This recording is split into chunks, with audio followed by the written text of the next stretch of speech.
하나님 말씀 레위기 3장 12절에서 16절 말씀을 함께 읽도록 하겠습니다. 만일 예물이 염소면 그것을 여호와 앞으로 끌어다가 그 머리에 안수하고 회막 앞에서 잡을 것이요 아론의 자손은 그 피를 단사면에 뿌릴 것이며 그는 그 중에서 예물을 취하여 여호와께 화제를 드릴지니 곧 내장에 덮인 기름과 내장에 붙은 모든 기름과 두 콩팥과 그 위에 기름 곧 허리 근방에 있는 것과 간에 덮인 끝풀을 콩팥과 함께 취할 것이요 제사장은 그것을 단 위에 불사를 지니 이는 화제로 드리는 식물이요 향기로운 냄새라. 모든 기름은 여호와의 것이니라. 아멘. 화목제의 특징이 있습니다. 화목제의 특징은 여러 가지가 있는데 오늘 우리들이 살펴볼 특징은 이 번제나 속제제, 속건제, 그리고 소제 이러한 제사를 드릴 때는 지극히 가난한 자도 제물을 준비할 수 있는 그 여지를 마련해 줍니다.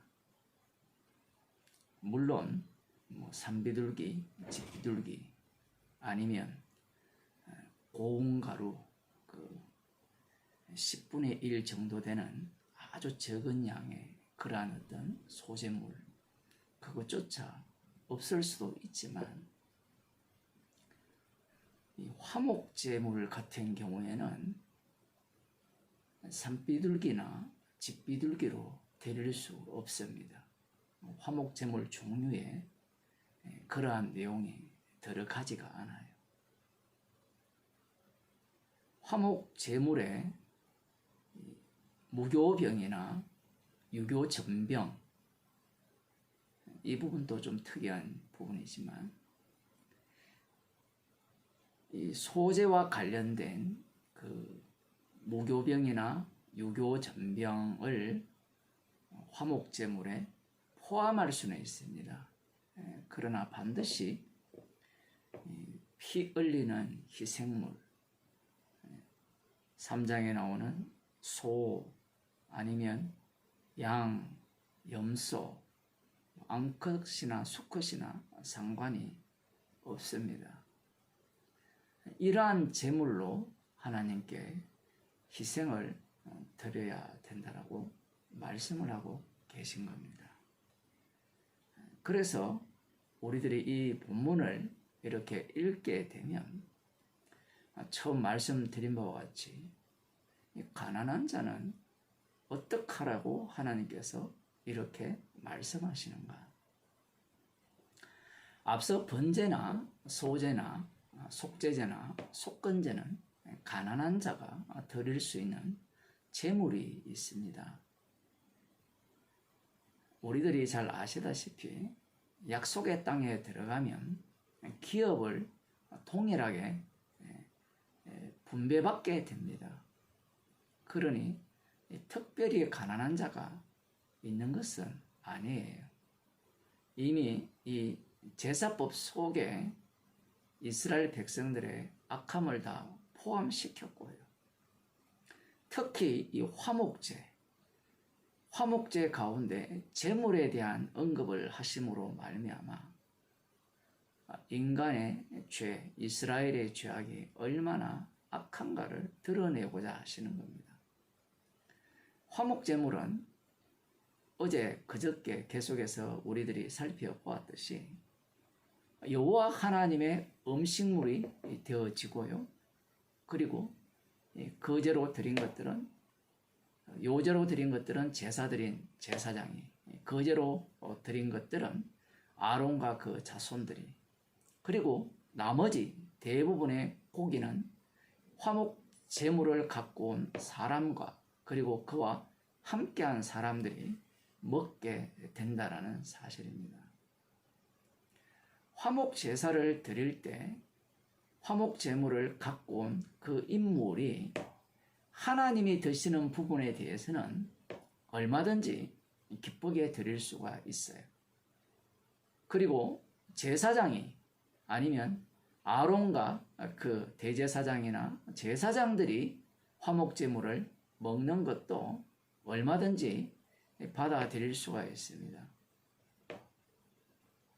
또한 이 화목제물을 내 혈육이나 친척이나 내가 가까운 사람들과 함께 먹는 것에 대해서는 기쁨으로 함께 먹을 수가 있겠죠. 이 화목제물이 나중에 이스라엘 진영 가운데로 이렇게 퍼져나가는 듯한 그러한 인상을 주고 있거든요. 그래서 오늘 우리가 읽지는 않았지만 이 피와 기름을 먹지 말라 이는 너희 모든 처소에서 대대로 영원한 규례니라. 모든 처소라고 말씀을 하셨기 때문에 아마 고기를 잡아 먹는 이 것들이 화목제와 연결되어 있음을 짐작을 하는 겁니다. 자, 그런데 문제는 극히 가난한 자는 화목제사를 못 드린다 했죠. 그러면 이들은 어디에 끼어들어야 되느냐라고 할 때는 화목제물을 드릴 수 있는 자들 속으로 합류를 해야 됩니다. 민수기 17장입니까? 거기에 가면 화목제물의 양이 어마어마합니다. 수십 마리의 소, 수십 마리의 양들, 염소들이 등장을 하거든요. 그러한 어떤 이스라엘 백성들이 여유가 있을 때나 아니면 특별히 자기와 원수 관계가 형성되지 않을 때는 자신이 드린 화목제물을 이웃과 기꺼이 나눠 먹을 수가 있겠죠. 그러나 만일에 그 이웃이나 가난한 자가 자신에게 이익을 주지 못한다라고 생각하면 화목제물을 나누어 먹겠습니까?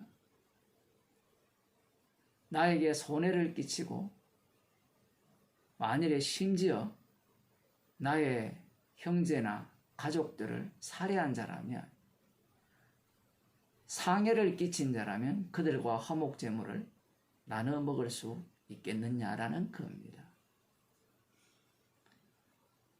광야 때나 이스라엘 백성들이 화목제물을 나눠 먹지요. 특별한 경우에 나눠 먹습니다. 성경은 참 특이하게도요, 이 개인이 드린 화목제물에 대한 내용이 별로 나오지 않아요. 잠언서에 보면 이 창기가 화목제물을 드렸다. 그 화목제물의 내용이 서원제다. 서원한 때가 다 지났으니까 이제 화목제물을 드렸다. 이제 나는 자유의 몸이 되었다. 그러니까 마음껏 죄를 짓자. 이런 내용이 잠언서 7장 14절에 나옵니다.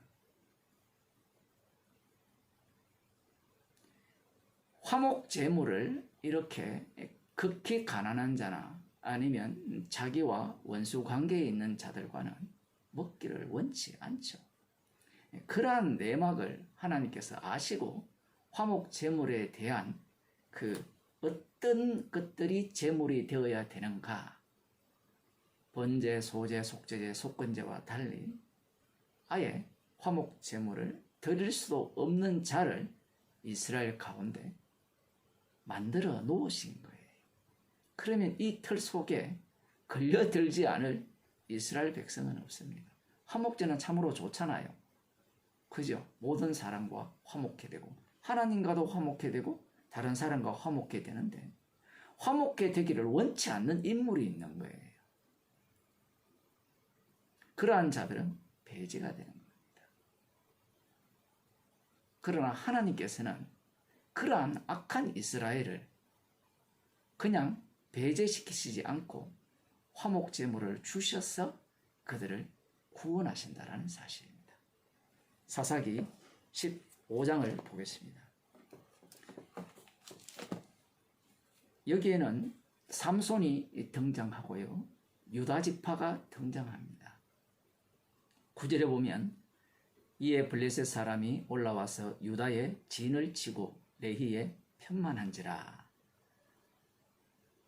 이 블레셋 사람이 왜 유다의 진을 치느냐라고 할 때는 사사기 1장에 보면요, 이스라엘 백성들이 여호와 하나님께 묻습니다. 여호수아가 이미 죽었기 때문에 이전의 전쟁은 여호수아가 앞장서서 한 전쟁이었죠. 그런데 여호수아가 죽은 후에는 우리 중에 누가 먼저 올라가서 가나안 사람과 싸우리까라는 이 질문에 대해서 여호와 하나님께서 특별히 어떤 인물을 선택하는 것이 아니라 유다 지파를 선택합니다.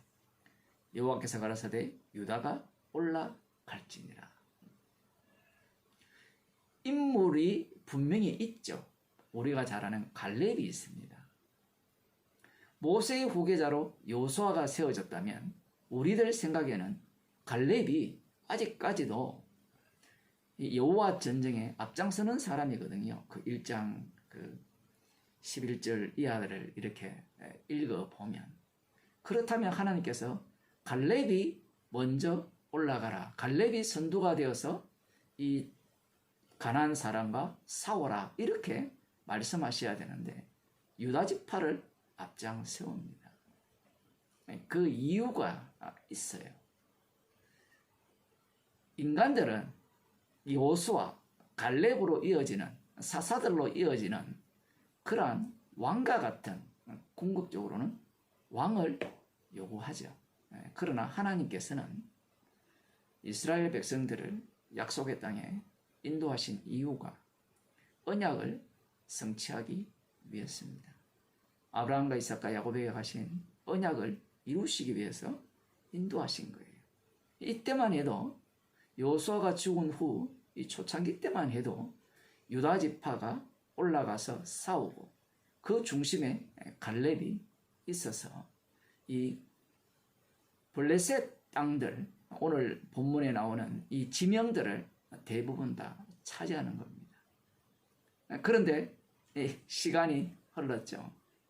이들이 여호와 하나님을 버렸기 때문에 그 13장, 사사기 13장 1절에 보면 이스라엘 자손이 다시 여호와의 목전에 악을 행하였으므로 여호와께서 그들을 40년 동안 블레셋 사람의 손에 붙이십니다. 블레셋 사람이 이 점령하고 있는 원래 그 지역은 유다 지파가 차지하는 땅이었고 유다 자손들이 그 주변을 다 점령한 땅이었습니다. 그러나 지금은 블레셋에게 빼앗겼고 오히려 유다 지파가 이 한쪽으로 밀려나는 그러한 형국이죠. 이 삼손 때문에 이 블레셋 사람들이 열받았어요.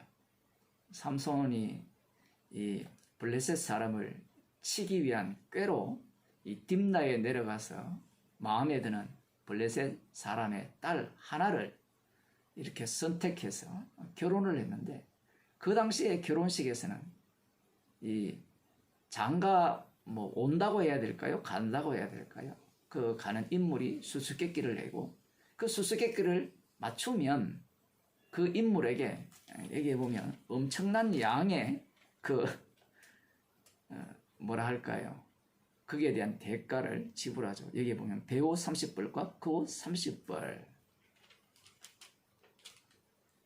이것을 이제 지불하게 되는데, 도무지 알아맞추지 못하는 이 딥나 사람들, 블레셋 사람들이 알아맞추지 못하니까 이 삼손의 아내를 협박해가지고 그 답을 알게 되었어요.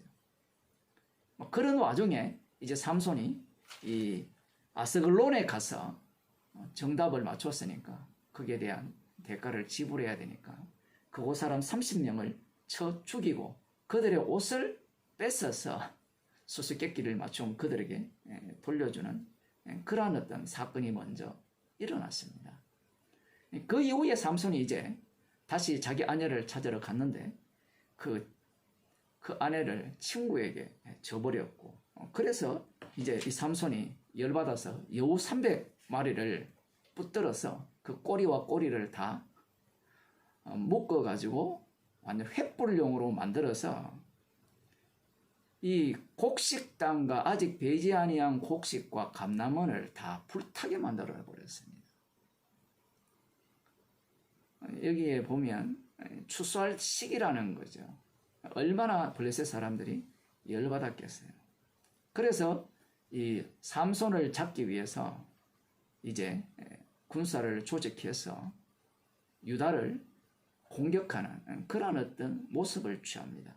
삼손은 그 이후에 이 에담 바이텀에 가서 거했어요. 좀 독특합니다.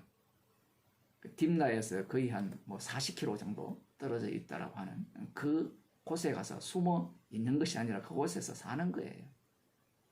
이런 와중에 이제 블레셋 사람이 찾아와서 전쟁을 하려고 하니까 유다 사람들이 왜 그러느냐라고 하니까 너희들을 치기 위해서 온 것이 아니라 삼손만 잡으면 된다 라고 이야기를 하니까 이 유다 사람들이 3,000명이 떼거리로 모였어요. 여호와 전쟁을 지금 계속 해야 되는데 여호와 전쟁에는 힘을 모으지 않고 자기들이 지금 위협에 처하니까 삼손을 잡기 위해서 3,000명을 모아서 에담 바위 틈에 내려가서 삼손에게 이렇게 말합니다. 블레셋 사람이 우리를 관할하는 줄을 알지 못하느냐. 네가 어찌하여 우리에게 이같이 하였느냐. 여기에 보면 블레셋 사람이 유다를 관할하고 있죠. 관할한다는 것은 이들이 여호와께 범죄했다는 거고, 그러하다면 그들이 오히려 여호와께 부르짖어야 되겠죠. 그들은 삼손이 자신들을 구원할 사사라고는, 말은 구원이지만 심판이죠. 심판할 사사라는 것을 꿈에도 생각하지 못한 겁니다. 여호와 전쟁이죠. 여호와께서 붙이시는 그 전쟁을 통해서 약속의 땅에 들어왔는데 이 유다 지파가 앞장섭니다. 사사기 1장 1절에서는 유다 지파가 앞장서서 가나안을 치러 올라가고, 그런데 여기에서는 유다 지파가 앞장서서 누구를 붙이느냐라고 할 때는 삼손을 잡아서 블레셋 사람의 손에 붙인다라고 표현하고 있습니다. 11절에 보면 그들이 삼손에게 이르되 우리가 너를 결박하여 블레셋 사람의 손에 붙이려고 이제 내려왔노라. 이 붙이시는 전쟁에 붙이는 것으로 이 모습을 보이는 유다 지파입니다. 결국 이 삼손이 이렇게 잡혀가는데, 이 삼손은 누구냐? 우리들이 잘 아시다시피 이 마노아 가정의 이 아들이죠. 하나님께서 지금 여기에 보면 마노아라 이름하는 자가 있더라. 단지파 소속입니다. 단지파 소속 마노아 가정에 그 아내가 잉태하지 못했는데 하나님께서 아들을 주신다라고 하시고 곧장 그 아들을 나실인으로 만들어 버려요. 삼손은 나실인입니다. 나실인이라고 하면 그와 관련된 제사가 서원제가 되는 거예요. 이것은 자신들이 원해서 서원을 한 것이 아니라 하나님께서 서원하게 만들어서 강제로 서원 제사를 드리게 한 거예요.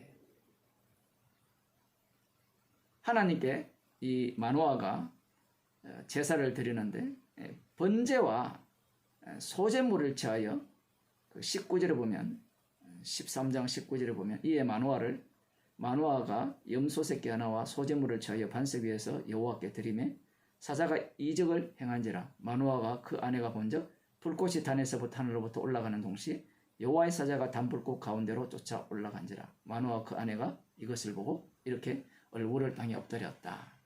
번제와 소제를 드린 거예요. 자, 이제 나실인이 되었으니까 때가 차면 머리를 자르지 않고 민수기 6장에 나오거든요. 그 때가 차면 그 머리카락을 이 화제에, 화목 제물에 같이 집어넣는 그 제사를 드리게 되는데 그 제사가 나오지 않습니다. 그 화목 제물이 되는 인물이 바로 이 삼손이라는 사실입니다.